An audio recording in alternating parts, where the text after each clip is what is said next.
మా ఛానల్కి స్వాగతం. చూస్తున్న వీక్షకులకు ప్రేక్షకులకు ప్రియ కాళభైరవ భగవద్బంధులకి స్వాగతం పలుకుతూ మమ్మల్ని ఎంతగానో ఆదరిస్తూ ఉండబడినటువంటి ప్రియ సోదరీమణులకు సనాతన ధర్మ సంరక్షకులకు జ్యోతిష్య అభిమానులకు అందరిపైనను ఆరోగ్యకారకుడైనటువంటి సూర్యనారాయణ స్వామి వారికి ఆశీస్సులు ఉండాలని కోరుకుందాం.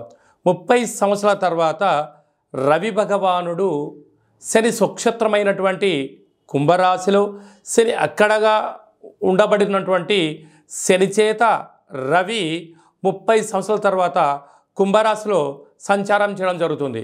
ఆరోగ్యకారకుడు సూర్యుడు, అనారోగ్యకారకుడు సూర్యభగవానుడు కలిపి ఏకరాశిలో సంచారం చేసినప్పుడు ఎవరికి ఎలాంటి ఆరోగ్య పరిస్థితులు లేకుండా సంపూర్ణ ఆరోగ్యాలు ప్రసాదించాలని కోరుకుందాం.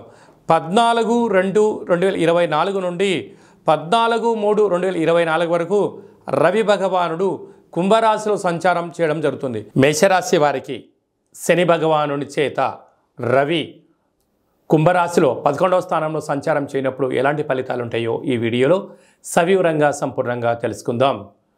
మేషరాశిలో ఏ నక్షత్రాలు వస్తాయనగా అశ్విని నక్షత్రంలో 4 పాదాలు, భరణి నక్షత్రంలో 4 పాదాలు, కృతికా నక్షత్రంలో 1 పాదం కలిపితే మేషరాశి. వీరికి లాభస్థానంలో రవి చేత శని భగవాన్ ఉండడం వలన దయచేసి అప్పులు ఇవ్వద్దు, అప్పులు తెచ్చుకోవద్దు. బంధువులు కదా, మిత్రులు కదా, స్నేహితులు కదా అని చెప్పి ఆలోచన ఉన్నట్లయితే సొంత కొడుకు చేత కానీ, అల్లుడి చేత కానీ పార్ట్నర్షిప్ వ్యవహార కార్యక్రమం చేసేవారు ఎంతో జాగ్రత్తగా ఉండాలి. సాఫ్ట్వేర్, హార్డ్వేర్ ఉద్యోగస్తులు, స్వయం వృత్తులు, సేవా రంగాల వాళ్ళు ధనపరమైన చిక్కులు పొంచి ఉన్నాయి. తస్మాత్ జాగ్రత్త.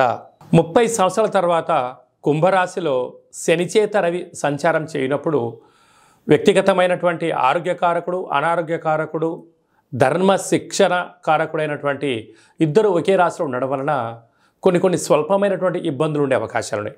ఇలాంటి కాల సమయంలో 4 శనివారాలు ఉప ఆవాసం చేసి నేల మీద పడుకోవడం, తెల్లటి నువ్వుల పచ్చడి తినడం, 4 ఆదివారాలు మద్యమత్తు మాంసాలకు దూరంగా ఉండడం వల్ల ఎలాంటి దోషాలు లేకుండా మనల్ని సంపూర్ణంగా ఆయురారోగ్యాల్ని ప్రసాదించడం జరుగుతుంది. అలాగా ఏమైనా వాహన ప్రమాదాలు కానీ, మానసికంగా కానీ, శారీరకంగా కానీ ఇబ్బందులు ఏమైనా ఉన్నట్లయితే ఒక తెలుపు క్లాతులో, లేకుంటే నీలం రంగు క్లాతులో, లేకపోతే ఎరుపు క్లాతులో, తెలుపు, నీలము, ఎరుపు 3 రంగులలో ఏదో క్లాతులో గోధుమలను, తెల్ల నువ్వులను మూట కట్టి మీ యొక్క శిరస్సు కింద, అంటే పడుకునే మంచం కింద కానీ ఎక్కడైనా ఉంచుకోండి. ఆ 2వ రోజు వీటిని తీసుకుని వెళ్ళి గోమాతకు కానీ, ప్రవహించే నీటిలో కానీ సమర్పించండి. ఎలాంటి ఇబ్బందులు ఉండవని చెప్పి గమనించాలి. ఇంకనూ మనము అధికంగా సూర్య భగవాను యొక్క ఆశీస్సులు పొందగలగాలి అన్నట్లయితే ఈ యొక్క పాత్ర కంచు పాత్ర.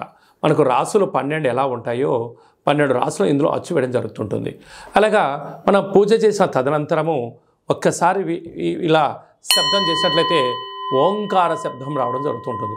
ఇలాగా ఓం కాళభైరవాయ నమః,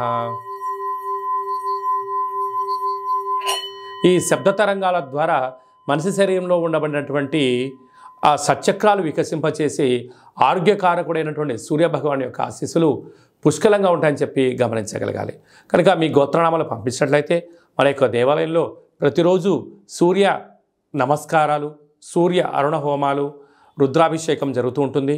అలాగనే మీకు కాళభైరవ హోమం చేయించి ఈ యొక్క అక్షయ పాత్రను మీకు అందజేయడం జరుగుతుందని చెప్పి గమనించాలి.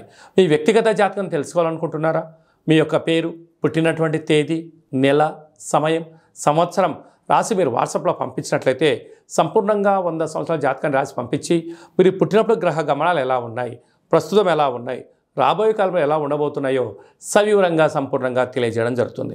చాలామందికి డేటా బర్త్లో లేనటువంటి వారికి మీ పేరు యొక్క మొదటి అక్షరాన్ని అనుసరిస్తూ మీ యొక్క ముఖ కవళికలను ఒక ఫోటోను పంపించగలిగినట్లయితే హస్త సాముద్రికం ద్వారా, గవ్వల శాస్త్రం ద్వారా, రమణ శాస్త్రం ద్వారా మీకు భూత భవిష్యత్ వర్తమానాన్ని తెలియజేయడం జరుగుతుంది.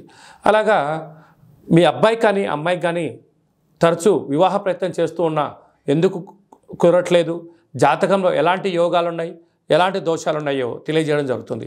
వధూవరుల జాతకాలను పరిశీలించి వీరిద్దరి యొక్క కలయిక ద్వారా ఎంతటి ఐశ్వర్యం, యోగ భాగ్యాలను ముందే తెలుసుకునే ప్రయత్నం చేయండి. అలాగే గతంలో వివాహమైన దంపతులు తరచూ గొడవ పడుతున్నారా?